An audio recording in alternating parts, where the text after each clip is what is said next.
तो आज से बिहार में 18 प्लस वर्ष से अधिक उम्र वाले का कोरोना टीकाकरण शुरू हो गया है। राज्य सरकार को 18 प्लस वालों के लिए 3.5 लाख डोज टीका शनिवार को ही उपलब्ध हो गया है।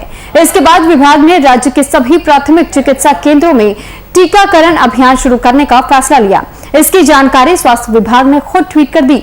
हालांकि राज्य में 1 मई से 18 से 44 साल के व्यक्तियों का टीकाकरण शुरू होना था, लेकिन टीका उपलब्ध नहीं होने के चलते ये काम शुरू नहीं हो सका। इसमें करीब 1 सप्ताह की देरी हुई। तो पटना में जिस तरीके से ये कहा जा रहा था कि 1 मई से ही वैक्सीनेशन की प्रक्रिया शुरू कर दी जाएगी, लेकिन इसमें देरी भी देखी गई। देरी की वजह ये बताई गई क्योंकि केंद्र से कई ऐसे राज्यों की तरफ से एक ही बात कही गई थी कि केंद्र की तरफ से उन्हें अभी पर्याप्त मात्रा में डोज नहीं मिली है। वैक्सीन की खेप उनके पास नहीं होने की वजह से वो अभी 18 प्लस के लोगों को टीका नहीं दे सकते हैं कोरोना का, और यही वो वजह थी जिस वजह से देरी हुई थी, विलंब हुआ था। लेकिन अब जब राज्य सरकार के पास 3.5 लाख डोज बरामद की जा चुकी है, तो 18 प्लस के लोगों का टीकाकरण भी अब शुरू कर दिया गया है। और इसी के तहत कई ऐसे सेंटर्स है जहां पर आज से इसकी प्रक्रिया भी शुरू कर दी गई है। और अब इस पर अधिक जानकारी के साथ कुमार गौतम हमारे साथ संवाददाता लाइव जुड़ चुके हैं पटना से। कुमार गौतम जी, सबसे पहले ये बताइए कि जमीनी हकीकत क्या है, क्योंकि आज से तो 18 प्लस के लोगों को कोरोना का टीका लगाया जाना था। अब तक क्या वाकई जमीनी स्तर पर लोगों को टीका लग रहा है, या लोगों में अब भी मायूसी ही देखने को मिल रही है कि उन्हें टीका नहीं मिल पाया? नहीं, देखिए, 18 प्लस की बात सरकार ने पहले भी कही थी, और आज से जिस तरह से 18 प्लस वाले लोगों को टीका लगना था, इसी उत्साह के साथ लोग पहुंचे थे। कुछ जगहों पर टीका लगाया भी गया है। गर्दनीबाग का जो अस्पताल है पटना का, वहां पे लगाया गया है। कुछ जगहों पे देरी हुई है, लेकिन उसमें मायूसी की बात नहीं है। सरकार ने दावा किया है कि लगभग सभी जगहों पर टीका लगेंगे, इसमें कोई उदासी की बात नहीं है। हाँ, लेकिन चूंकि आबादी के हिसाब से 18 प्लस के लोगों ने जिस तरह से रजिस्ट्रेशन कराया हुआ था, या जो आपाधापी थी, उसके कारण थोड़ी सी दिक्कत हुई है। और जहाँ पे स्कूल कॉलेजेस में जहाँ पे बनाने की बात कही गई थी, सरकार ने जो दावा किया था कि स्कूल कॉलेज के अंदर अब ये टीके भी पड़ेंगे, तो उसमें थोड़ी सी व्यवस्थाओं में अभी पूरी तरह से खड़े नहीं उतरे हैं। लेकिन सरकार ये दावा कर रही है कि 18 प्लस के लोगों को जल्द ही टीका मिल जाएगा। कुल मिलाकर ये कह सकते हैं कि बिहार के अंदर भी अब ये टीके पड़ने लगे हैं। और थोड़ी बहुत मायूसी उन लोगों में है जिन लोगों ने रजिस्ट्रेशन कराया हुआ था, लेकिन अब चूंकि अपनी बारी का इंतजार करना होगा, खुद केंद्र पे जाना होगा, तब जाकर के आपको वहां पे टीके लगेंगे। तो कुल मिलाकर आज पहला दिन था, ऊहापोह की स्थिति थी, लोगों में संयम नहीं था, ये अलग बात है। लेकिन सरकार ने जो व्यवस्थाएं की है उसमें बिहार में आज से टीके लगने शुरू हो गए। जी ठीक है, लेकिन कुमार गौतम जी, ऐसी भी खबरें सामने आ रही है जबकि वैक्सीनेशन पर लोग धक्का मुक्की भी करते हुए नजर आते हैं, तो क्या लोग यहाँ पर संयम रखते हुए अपनी बारी का इंतजार कर रहे हैं, या फिर यहाँ पर भी कुछ ऐसा नजारा आपको देखने को मिला जमीनी स्तर पर? देखिए, जिस तरह से जो आपाधापी किसी ट्रेन की यात्रा में टिकट कटाने को लेकर के होती है, ठीक वही स्थिति है। थोड़ी सी मिसमैनेजमेंट कह लें, या जिसकी वजह से सोशल डिस्टेंसिंग का पालन न हो पाना, 2 गज की दूरी का पालन न हो पाना, या अभी भी लोगों को लगता है कि अगर हम पहले टीका ले लेंगे तो शायद जीत जाएंगे, लेकिन ऐसी बात नहीं है। उनको इंतजार करना चाहिए अपनी बारी का। और जो सिस्टम है उस पर लोगों ने कभी कभी इस बात का आरोप लगाया कि जैसे नगर निगम क्षेत्र में जहां कहीं भी टीके लग रहे हैं, अगर नगर निगम के किसी व्यक्ति ने पहले से किसी अपने पसंदीदा आदमी को पहले कतार में ले ली, तो सिस्टम वहीं पे टूटता है। यदि आप सिस्टमैटिक तरीके से जो कंट्रोल कर रहे हैं इसको, अगर एक एक करके लोगों का रजिस्ट्रेशन करते जाएंगे और तब होता जाएगा, तो शायद ये भीड़ नहीं लगेगी। लेकिन सरकार जिस तरह से जो सिस्टम है उसमें कहीं ना कहीं फेलियर, या जो पहले हम के चक्कर में जनता पहले चाहती कि पहले मेरा हो जाए, जो लाइन में बाद में आया है, तो लोगों को अंदर अभी भी एक दूसरे के ऊपर चढ़ करके अपनी टिकट कटाने वाली स्थिति है। इसलिए हाँ, अगर यहाँ पर राज्य सरकार अगर पुलिस बल के जवानों की मुस्तैदी करते, जैसे मतदान केंद्र पे होता है, तब जाकर के सिस्टमैटिक रूप से लोग अपनी बारी का इंतजार करेंगे। वरना दिक्कतें तो हो रही है, लेकिन चूंकि अचानक से 18 प्लस की जो भीड़ है उस भीड़ को समझना होगा। यहाँ पर 18 प्लस के लोगों की तादाद इतनी ज्यादा है कि चाहे आप जितने स्वास्थ्य केंद्र या जितने भी स्कूल या कॉलेज में आप व्यवस्थाएं कर दें, ये भीड़ बहुत ज्यादा है। वहां पर पुलिस बल के जवान भी होने चाहिए, तब जाकर के ऐसी स्थिति नहीं होगी। जी ठीक, लेकिन कुमार गौतम जी, आपने कहा कि आपाधापी वाली जो स्थिति बनी हुई है, क्या यहाँ पर लोगों के पास रजिस्ट्रेशन सक्सेसफुल होने का मैसेज नहीं जा रहा है? ये मैसेज के बिना ही पहुंच जा रहे हैं, ये मैसेज आने के बाद ही वो यहाँ सेंटर्स पर पहुंच रहे हैं?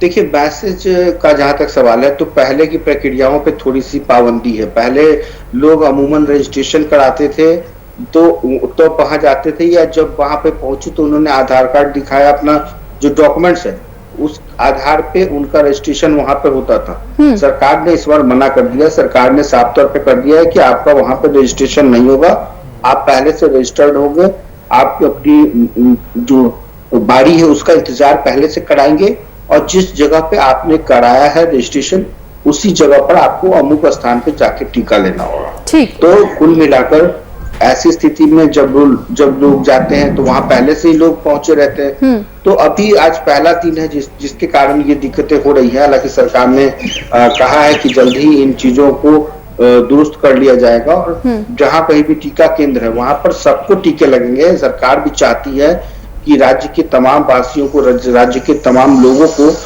18 से ऊपर के जो लोग हैं उनको टीका लगे। तो एक बड़ी बात है। ठीक है, लेकिन कुमार गौतम जी, सवाल ये भी उठ जाता है कि जिस तरीके से अगर उनके पास मैसेजेस जाते हैं नहीं जाते हैं, ये तो बात की बात हो जाती है, लेकिन जब खुद ही लोगों के बीच भी इतनी भी एक तरीके से हम कह सकते हैं कि कंट्रोल नहीं है, क्योंकि वो अपनी ना तो बारी का इंतजार करते, ना उन्हें इस चीज का भय है कि कोरोना संक्रमण कितनी तेज रफ्तार से फैल रहा है, लेकिन वो फिर भी इस तरीके से आपाधापी का माहौल बनाते, भीड़ इकट्ठा करते, सोशल डिस्टेंसिंग का पालन नहीं करते। क्या ऐसे में सेंटर्स के बाहर में किसी प्रकार के फोर्सेस को तैनात किया जा रहा है, या यूं ही लोग अपने मन के हिसाब से चले जाते हैं? देखिए, मैंने पहले ही कहा आपको कि अगर अब जो व्यवस्थाएं, चूंकि देखिए चीजों को समझना होगा कि जब 60 प्लस के ऊपर के लोगों का जो वैक्सीनेशन हो रहा था, वो लड़ाई झगड़ा नहीं कर सकते थे, वो आपाधापी नहीं कर सकते थे, वो पहली बार अपनी बारी का इंतजार करना या किसी के ऊपर कूद करके जाना, तो ये 60 के ऊपर के लोग नहीं कर सकते थे। अब उसके बाद फिर जब 45 प्लस की बारी आई तो एक उम्र का एक मतलब 60 से थोड़े से पहलवान या थोड़े से मजबूत ज्यादा थे, लेकिन 45 के बाद के लोगों में भी संयम देखने को मिला। उसमें पुरुषों और महिला की जो तादाद थी, वो सेंटर पे जाते थे, अपना रजिस्ट्रेशन दिखाते थे, वहां पे भीड़ नहीं लगाते थे, क्योंकि उनको पता था कोरोना में संयम रखना है, सोशल डिस्टेंसिंग का पालन करना है, वो तमाम चीजें थी।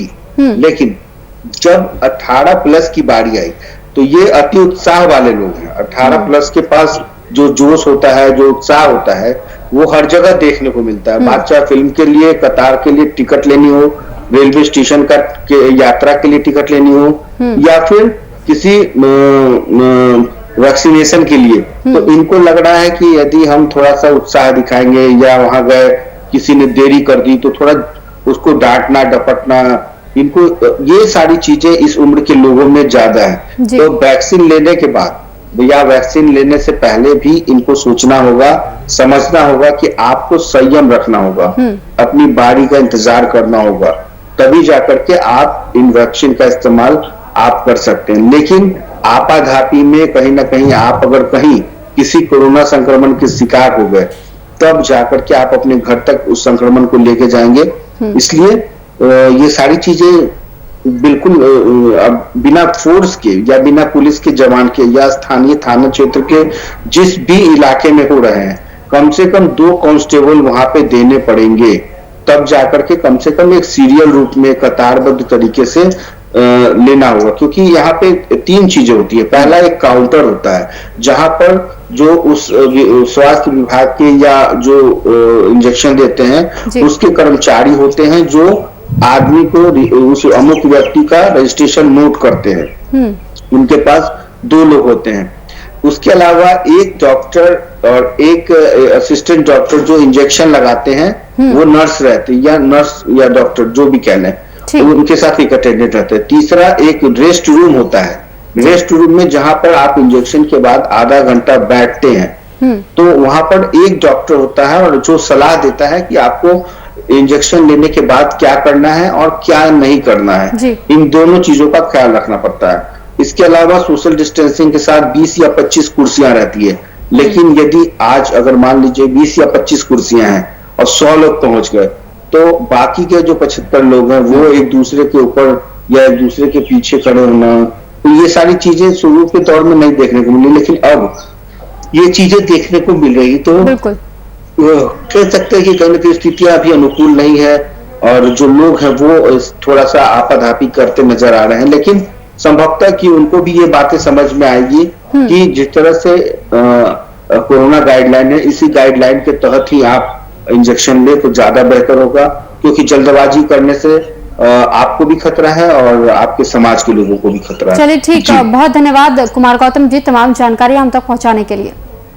तो जिस तरीके से बिहार में 18+ लोगों का वैक्सीनेशन तो शुरू हो गया है, लेकिन ऐसा भी कई सेंटर्स में देखा जा रहा है कि लोग अपनी बारी का इंतजार करने को तक तैयार नहीं और आपाधापी का माहौल वहां पर बन रहा है, भीड़ इकट्ठी हो जा रही है, तो ऐसे में कंट्रोल करना भी उन्हें बेहद मुश्किल सा हो जा रहा है।